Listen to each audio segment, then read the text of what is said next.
Okay, frequently asked question number 2. Why did the 1611 King James Bible, why did it contain the Apocrypha? Okay. Now this is another one of the attacks that the new versionists will often come up with. They'll come out with this thing and they say this, and if you're new to the whole issue, you might get kind of like, oh, wow, that's really bad. Well, it would be, but until you know the facts, then it's not bad. The fact of the matter is that the King James, in the authorized version, as it was originally called, was translated from 1604 to 1611.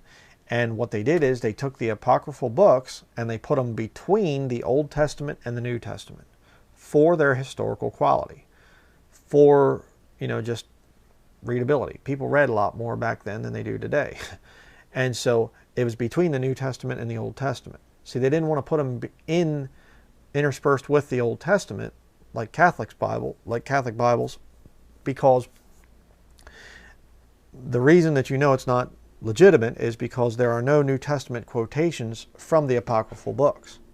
Nobody's saying in the New Testament, as it's written in Tobit or Judith or something like this, they're not referring back to these apocryphal books.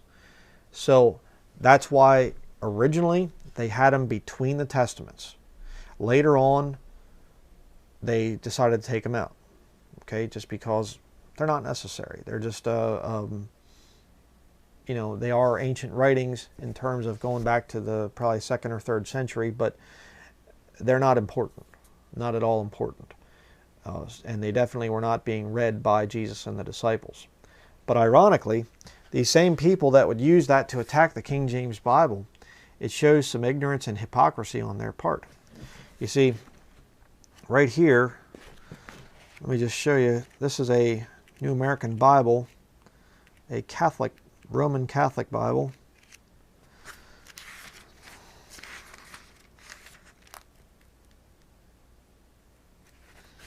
Okay, let me zoom in here. I don't have the overhead camera right now.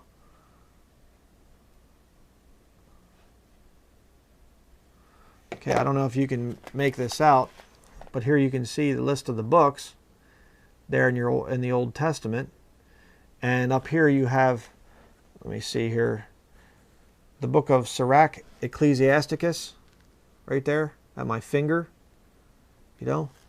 Right underneath it you have Isaiah, Jeremiah, Lamentations, Baruch. Baruch comes before Ezekiel. Okay. See, with a Catholic Bible like this one, and I'll show you this too. This is interesting. I've showed this in other studies, but look at their Lord. An all-seeing eye in a triangle. That's the Lord of this Catholic perversion. This New American Bible here, New American Bible up at the top. But a Catholic Bible like this thing will have the apocryphal books as part of the Old Testament. Okay, and why is that? Well, because the two quote-unquote oldest and best manuscripts that the new versions rely on, Vaticanus and Sinaiticus, some say Sinaiticus, however you want to say it, codices B and Aleph, those two manuscripts actually have apocryphal books as part of the inspired text. So, again, this shows the real hypocrisy of those that defend the new versions, because they say, well, the New American Standard Version is the best translation of the Greek, or the English Standard Version. They're always claiming that they're the best translation. But the funny thing is, if they would truly translate Vaticanus and Sinaiticus, it would come out looking like this, the New American Bible. And of course, they don't want to do that, at least not yet. There are quote-unquote Protestant Bible versions out there, like the New Revised Standard Version, that they're actually including the apocryphal books. They call them deuterocanonical books, and they're actually starting to put them in now. So, and there's I think that the Shepherd of Hermas and the Epistle to Barnabas, I think, are two ones that are actually in the Sinaiticus manuscript that are in the New Testament. And so, the Catholics don't even put all that stuff in yet, but they probably will eventually. So, why did they include the apocryphal books as part of the 1611 Bible? Well, for their historical quality, and later on the Lord led them to take those books out. Again, not a problem for the King James Bible translators, because they were clearly saying, the apocryphal books are right here. You can read them if you want to. If not, you don't have to. But we're just putting them between the testaments, not interspersed like the Catholics do. Putting them between the testaments for their historical value. And later they took them out.